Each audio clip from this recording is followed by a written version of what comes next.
Hello, my dear students. Welcome to the today's session. Today's session is on acids, bases, and salts. Out of the three class of compounds in our previous discussion, we have already studied on the two class of compounds. They are acids and the bases.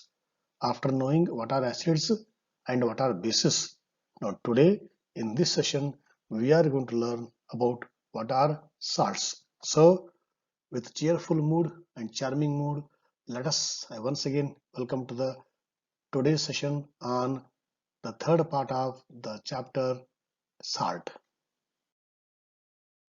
Okay, what are salts? Salt is a compound of metal and non-metal ions. Very simple definition. Combination of metal and the non-metal. Why I said combination of the metal and non-metal? See, these are all metals. These are all non-metals. On what ground we say these as metals and these as non-metals? Earlier, we were understanding metals on some grounds: malleability, ductility, hardness, making sound, shining. But now they have become the properties. So today we are living in the electronic era. So keeping this point in the mind, we define metals and non-metals on the electronic ground. So according to the electronic theory, what we are going to learn in the higher class once again. Now time being, we will understand what are metals and the non-metals according to the electronic theory. Metals means the one which gives electron easily, and the non-metals are the one which takes electron easily. That means metals are electron donors and the non-metals are electron acceptors. After donating electron, they convert into positive ion or cation. In the same way, after accepting electron, they convert into negative ion or the anion. So what he says now, let us come to the meaning: metal and non-metal. So these are metals, these are non-metals, their combination is a salt. All these are examples of our salts. Now one more way of defining or understanding what is a salt: a compound formed when the hydrogen ions of an acid are partly or completely replaced by a positive ion, usually a metal. Okay, let us recall Arrhenius' concept of acids and the bases. According to Arrhenius, acids are the one which contain H in them, means acids are the one which contain hydrogen in them, and that hydrogen is ionizable. That means that means acids are the one which contain hydrogen, and that hydrogen is given to the one who is in need.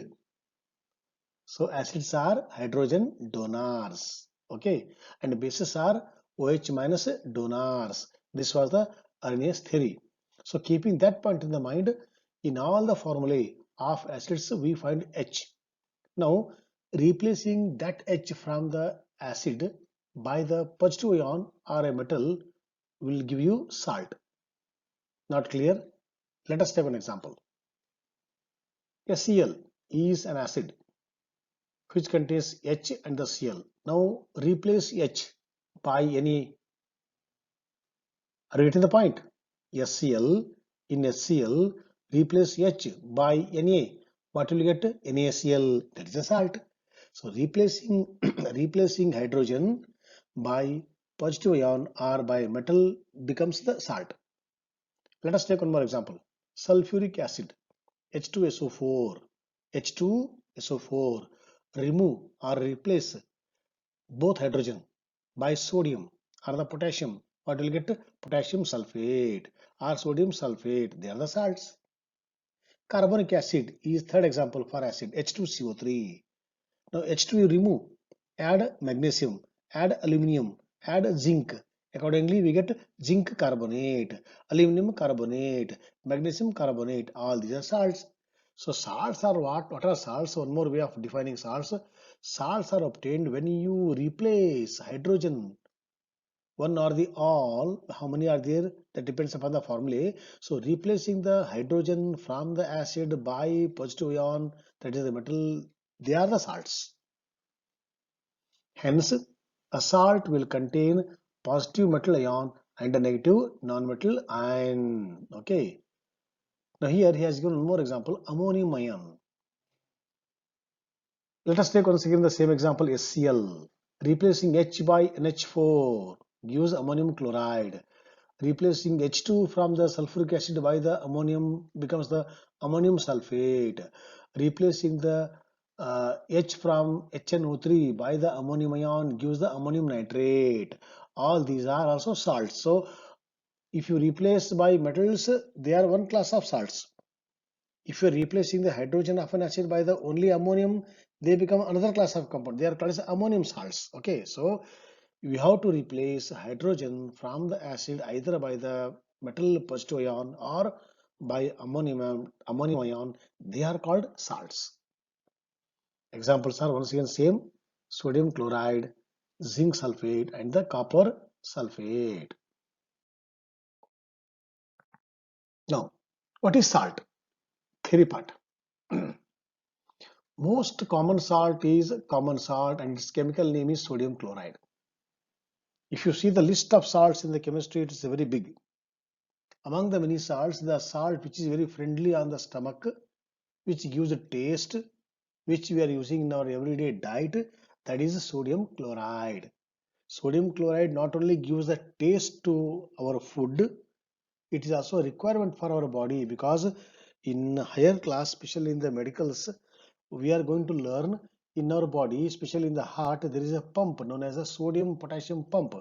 For that we require sodium chloride. Okay, so in minimum amount, in required amount, in proper amount, we require sodium chloride or the common salt for the taste purpose and for the functioning of the heart. Okay, so therefore that salt which are used by the common man every day is called as common salt, and its chemical name is sodium chloride, NaCl. Salt is produced in laboratory by the neutralization reaction of an acid and a base. See, salts are prepared by many methods, but one famous method is what? Neutralization reaction of an acid and the base. Why it is called as neutralization reaction? Because when acid reacts with base, what is the product? It is a salt. It is a neutral. Why neutral? Acid changes blue litmus red. Please recall the acid chapter. And bases change red litmus blue. But when these two are combined, the litmus action is nullified. Whatever product is formed, that is a salt, which is having no effect on the salt, it is neutral to the litmus test. That's why it is called neutralization reaction. Or one more way is there.